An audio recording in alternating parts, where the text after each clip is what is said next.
Creepypasta story called It Wasn't a Deer. Don't forget to like and subscribe if you guys enjoyed the story. Have a wonderful day. Christ, I murdered to myself. As the first flakes of snow started to fall, they gathered in fuzzy clumps over the windshield before my wipers cleared them away. It'd been waiting for 15 or 20 minutes now in my sister's driveway. Had I chosen to wait inside with her, I'd have been dead by now thanks to her two grey cats, the cute little devils, but murdered to my sinuses, puffy eyes and a clogged up throat. That's just what I needed. Every Christmas, our family made this annual trip to my grandparents' cabin tucked away in the woods of Hope, Alaska, and I'd hoped to beat the heavy snowfall that was forecasted since my sister's license was suspended from a DUI. Here I was, a hostage to time, with my fingers tapping anxiously on the steering wheel. When my mother had asked me to be the one to grab my sister, I had honestly dreaded it from the start. It wasn't that we hated one another, we just weren't as close anymore. After decades of constant arguments and bitter disagreements, we became distant and our relationship fizzled. Yes, we were siblings, but it felt more accurate to call us the residue of what siblings once were. Finally, like the gates of Valhalla, her front door opened. Out she came. Her hair was forest green. The last time I'd seen her, it had been white. The time before that, it was violet. Got everything? I asked, as she clambered away into the passenger seat. She responds as she adjusted her glasses and stuffed a few bags in the back seat. And just like that, we were off. Hope was about a 30-minute drive, and it didn't take long for the awkward silence to inflate between us. It didn't help that the radio didn't work in my car, and that the broken auxiliary ports made your music sound like it was having a seizure. By the time we reached the turn off Hope Highway, the road was turning into a thick white sheet. Thankfully, on Christmas Eve night, the long stretch to Hope Mouse community was quick and vacant. The cabin was tucked away in a fortress of trees 5 miles off the main road. As I made the turn, my sister cracked the window, pulled out a blunt, and lit it with her lighter. When they hit, she asked, "Snow crunch beneath us?" "Not while I'm driving. It's a straight path. We're practically there already." She took a drag and blew it out the window. "I want to just focus on this, alright?" She huffed and pushed off her glasses. "If you're that worried, maybe slow down a bit then." There was the jab, a piece of bait to lure me into another fight, but I wasn't going to bite. Not this time. She could live with us getting there faster. The drive was almost over, and soon I'd be in a warm living room with my feet up, a spiked eggnog in my hand, and a Bobby Helms Jingle Bell rock in the air. I could already hear Uncle Chad spouting off one of his screwed jokes. Why does Santa Claus have such a big... "Dude," my sister shrieked, jabbing a finger in my side and wiping my mind back to the windshield. The car had just finished winding around the thick trail. The large body of a reindeer stood in our path, eyes wide open and blank. It didn't move as the high beams found it. Snapped into a panic, I twisted the wheels in a desperate swerve. The car veered greasily to the side in a fine spray of slosh. The reindeer, also as a caribou remained still, even as the bumper soared inches from its nose. We came to a crunching halt of the main path. Jesus, I sighed, blessed with relief. Did we hit it? No, my sister said, leaning out the window to check while exhaling another plume of smoke. I wound the steering wheel back around and pressing on the gas. The wheels thrilled in place, kicking up globes of sleet, but not moving an inch. Perfect, I moaned and unfolded myself from the sheet to check it out. The two front tires were caked in black slush and practically swallowed in a mound of snow. I kicked at it, trying to clear off the ice debris from the treads and beneath the wheel well. When that tired me out, I resorted to scraping it off with my fingers. Screw off, Prancer, I heard my sister call towards the dark silhouette of the reindeer. Its antlers, like gnarled fingers, reaching for the treetops. Then she made a sort of starting yip, followed by, "What the fuck?" I looked up from the scrim of snow. The reindeer was now standing tall on both of its hind legs.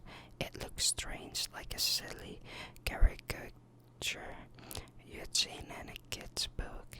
But out there, in the silence of the woods, it was a creepy image. The way of a vague shape stood on just two legs held on almost human-like balance. For whatever reason, I realized then it didn't have a tail. Its muscular neck craned to the side and let out an ululating scream, a miserable squeal of metal grinding against metal.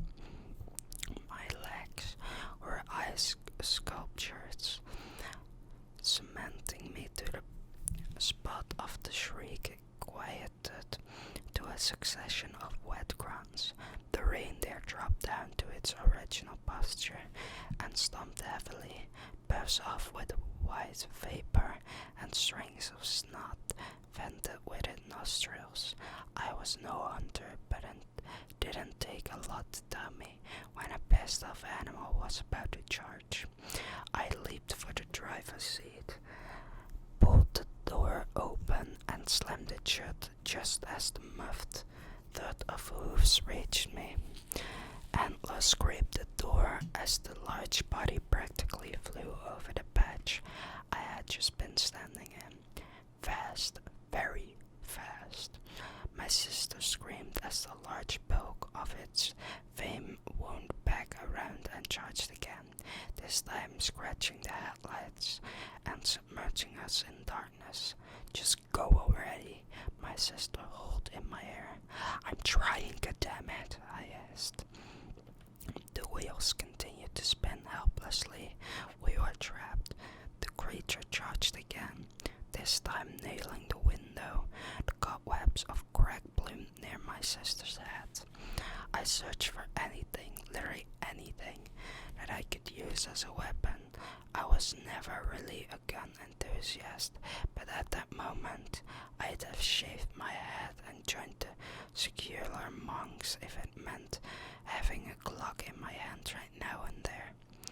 After reading the car once more, the reindeer finally appeared to lose interest and disappeared amidst a cluster of trees. Granted some time to breathe and think, we phoned our dad and told him about the situation. He was going to come down in his pickup and get us unstuck out of this mess. I looked over at my sister, who was taking long and steady breaths between her fingers. "Are you alright?" I asked. "What do you mean? What do you think?" she grumbled. "I told you to slow down." Another jab, and this time I wasn't going to have it. "You want to be useful," I yelled. "Get out there and push, then shut the hell up. I don't need it right now."